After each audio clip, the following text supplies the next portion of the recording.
Fala, meus queridos, tudo bem com vocês? Aqui é o professor Diego falando mais uma vez do canal Sala da Química. E atendendo a muitos pedidos, hoje a gente vai fazer mais um vídeo para o nosso quadro Dia de Aula. Quando a gente pensa na química como um todo, é muito importante nós começarmos trabalhando as temáticas básicas da química. E um dos temas da química que é a base para tudo que será visto mais à frente é o conhecimento sobre tabela periódica. Por isso, esse será o nosso tema da aula de hoje.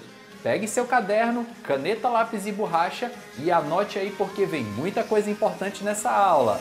Vem comigo!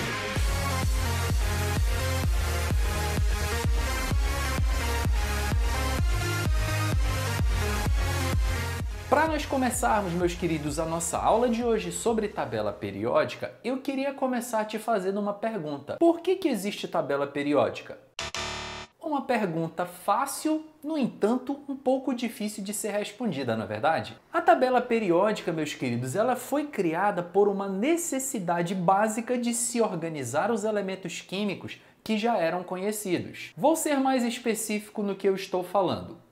Imagina, por exemplo, que você seja um colecionador de CDs. E sendo você, então, esse colecionador, e a sua coleção começa a ficar muito grande, você tem vários e vários CDs, é muito óbvio que você vai arrumar alguma forma de organizar essa sua coleção. Seja, por exemplo, por ordem alfabética, por gênero musical, por estilo musical, enfim. Você precisa adotar algum critério para organizar a sua coleção, pois ela está ficando muito grande. Assim, meus queridos, é a tabela periódica.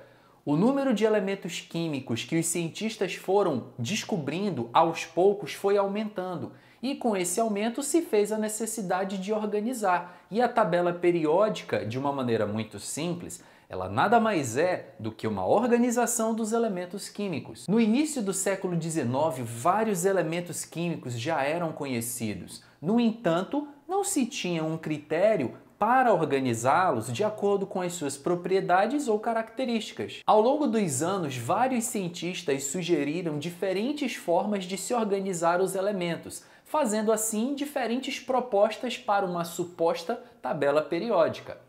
Foi então que, em 1869, um russo chamado Dmitri Mendeleev criou uma maneira diferente de organizar os elementos químicos. E essa maneira é baseada em ordem crescente de massa atômica. Gravem então, meus queridos, esse primeiro detalhe importante. Mendeleev criou uma tabela periódica que era baseada em ordem crescente de massas atômicas. O que então o nosso amigo russo fez?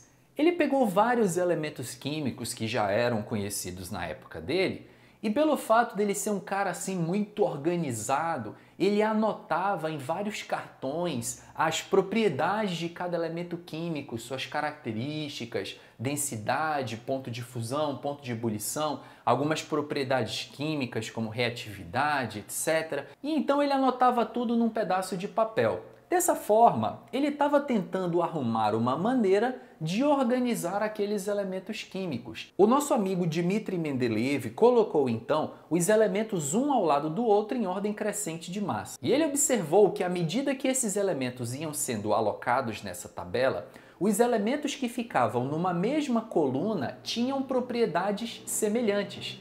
Daí o nome tabela periódica. É uma tabela que as propriedades dos elementos se repetem com uma frequência, tem uma periodicidade. Daí vem o nome tabela periódica. No entanto, meus queridos, a tabela de Mendeleev ela tinha algumas falhas, porque tinha alguns elementos que ficavam numa mesma coluna que não tinham propriedades tão semelhantes. Foi então que em 1913, Henry Moseley determinou as bases da tabela periódica que nós conhecemos como tabela periódica atual. Ao invés de organizar os elementos em ordem crescente de massa, como Mendeleev havia proposto, ele organizou os elementos em ordem crescente de número atômico. Então pega bem esse detalhe, meus queridos. A nossa tabela periódica, os elementos químicos são organizados em ordem crescente de número atômico. Esse é um detalhe básico e extremamente importante. Para a gente entender melhor a estrutura da tabela periódica, vamos dar uma olhada nessa imagem. Vocês estão vendo, meus queridos, a nossa tabela periódica atual. Como toda tabela periódica, ela possui linhas e colunas. As linhas, que são no sentido horizontal, nós chamamos de períodos. Observem bem que a tabela periódica atual, ela possui 7 períodos, que são 7 linhas horizontais. Confiram aí. E a nossa tabela periódica apresenta 18 colunas. Lembrando que as colunas são as linhas na vertical. Essas colunas podem ser chamadas de famílias ou grupos. Então não esquece, tabela periódica moderna, 7 períodos, que são as linhas horizontais, e 18 famílias, que é a coluna na vertical. O grande detalhe da tabela periódica, meus queridos alunos, é que os elementos que pertencem a uma mesma família possuem propriedades semelhantes, tanto físicas quanto químicas. E é justamente por causa disso que as colunas na tabela periódica são chamadas de famílias. Afinal, as pessoas de uma mesma família normalmente têm traços, características físicas e de personalidade bem semelhantes. Vou dar um exemplo para vocês, meus queridos, para você entender melhor esse lance da família, como, por exemplo, a primeira família da tabela periódica. Dá uma olhadinha aí. A primeira família da tabela periódica, ela é chamada família dos metais alcalinos, que é composta pelos elementos lítio, sódio, potássio, rubídio, césio e frâncio. Todos esses elementos pertencem a uma mesma família, portanto, têm propriedades semelhantes. Essa família da tabela periódica, meus queridos, dos metais alcalinos, eles possuem uma reatividade muito alta. Em contato com a umidade do ar, eles acabam tendo uma reação de combustão espontânea. Daí o fato deles serem guardados sempre em querosene, para se evitar esse contato com a umidade do ar.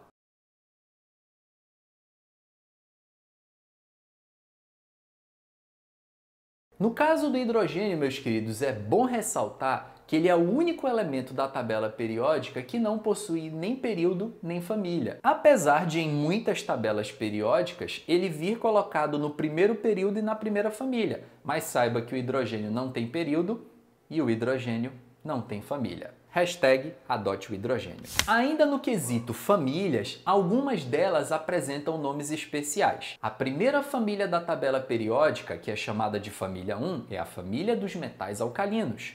A segunda família da tabela periódica, ela é chamada família dos metais alcalinos terrosos. Essa palavra alcalino vem do grego álcalis, que significa formador de bases. Esses elementos da primeira e da segunda família da tabela periódica formam bases. E no caso dos alcalinos terrosos, porque boa parte deles de fato são encontrados em alguns minerais e em algumas rochas. Além das duas primeiras famílias da tabela que têm nomes especiais, não esquece, metais alcalinos terrosos. As três últimas famílias da tabela periódica também apresentam nomes especiais. A família 16 ela é chamada família dos calcogênios, a família 17 é chamada família dos halogênios e a família 18 da tabela periódica é a chamada família dos gases nobres. Primeira família, metais alcalinos. Segunda família, metais alcalinos terrosos. Família 16, calcogênios. 17, halogênios. 18, gases nobres. Mas professor, quando uma família na tabela periódica não tem nome especial, como eu faço? Nesse caso, meu caro aluno, você dá o nome da família como sendo a família do e você cita o primeiro elemento que compõe aquela família. Exemplo, dá uma olhada na família 13 aí da tabela periódica. Quem é o primeiro elemento dessa família? Não é o boro? Família do boro. Dá uma olhada na família 14 da tabela periódica. Quem é o primeiro elemento? Carbono, carbono! Muito bem, meu caro aluno. Então essa família ela é chamada família do carbono. Agora que nós falamos sobre famílias, vamos falar um pouquinho sobre os períodos. Lembra que eu falei no começo da aula? A tabela periódica ela tem 7 períodos. E por que a tabela tem 7 períodos, meus queridos? O período ele significa o número de camadas eletrônicas que um elemento possui. Portanto, anota, elementos de mesmo período possuem o mesmo número de camadas eletrônicas. Não entendeu? Vou te explicar melhor. Presta atenção nesses exemplos. Dá uma olhada na posição do magnésio na tabela periódica, meus queridos. Ele não está no terceiro período. Isso significa que ele tem 3 camadas eletrônicas. Todos os elementos do terceiro período têm em comum 3 camadas eletrônicas. Portanto, se a gente pegar aí no terceiro período magnésio e alumínio, Ambos que estão no terceiro período, eles têm em comum 3 camadas eletrônicas. Isso significa, por exemplo, que todos os elementos do quarto período têm 4 camadas eletrônicas. Todos os elementos do quinto período têm 5 camadas eletrônicas e assim por diante. Então, meus queridos, a tabela periódica possui até 7 períodos porque os elementos, de um modo geral, possuem até 7 camadas eletrônicas. Agora, eu queria mostrar essa questão dos períodos com algumas distribuições eletrônicas para vocês compararem junto comigo. Vamos lá. Cálcio, número atômico 20. Fazendo a distribuição seguindo o diagrama de Linus-Pauling, fica 1s2, 2s2, 2p6, 3s2, 3p6, 4s2. Reparem que ao fazer a distribuição eletrônica para o cálcio, ele apresenta 4 camadas eletrônicas. Eu sei disso porque o maior número que aparece na frente das letras é o 4. Isso significa então que o cálcio é um elemento do quarto período. Ele apresenta 4 camadas eletrônicas. Agora vamos fazer na sequência a distribuição eletrônica para o átomo de manganês número atômico 25. Seguindo da mesma forma o diagrama de Linus-Pauling, teremos 1s2, 2s2, 2p6, 3s2, 3p6, 4s2, 3d5. Agora, meus queridos, reparem que da mesma forma que o cálcio, o manganês apresenta 4 camadas eletrônicas. Eu consigo perceber que ele tem 4 camadas eletrônicas porque o maior número que aparece na frente das letrinhas dos subníveis é 4, independente de vir por último ou não na distribuição eletrônica. Maior número na frente das letras é 4, ou seja, o manganês apresenta 4 camadas eletrônicas.